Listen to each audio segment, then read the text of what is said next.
Secondo giorno di chiusura a Favara della piscina comunale di Contrada Pioppo. L'assenza dei 7 contrattisti su cui grava la scura del licenziamento ha indotto i responsabili a disporre la chiusura dell'impianto. La piscina, da come si legge nell'avviso posto in loco e pubblicato anche sul sito istituzionale del comune di Favara, forse doveva riaprire oggi, ma così non è stato.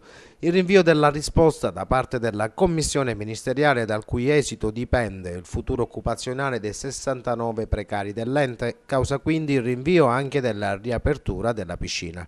Dicevamo che i contrattisti in servizio nell'impianto natatorio sono 7, 4 pulizieri, 2 bagnini e un operatore addetto alla reception, tutti lavoratori contrattisti. Ci viene alquanto difficile comprendere l'immobilismo dell'amministrazione comunale alla problematica piscina.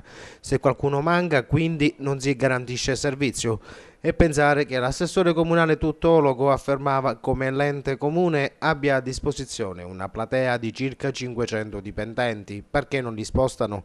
Basterebbe applicare un turnover, 7 operatori mancano, altrettanti devono essere pronti a sostituirli.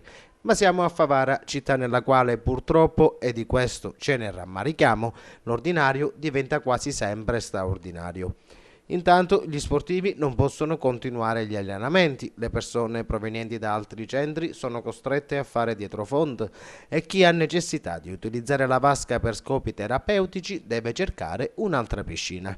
Il tutto a discapito sia dell'immagine della città che delle casse comunali. Dal municipio naturalmente nessuna comunicazione in merito. A oggi attendiamo di sapere la data di riapertura al pubblico della piscina comunale in modo da informare i nostri telespettatori.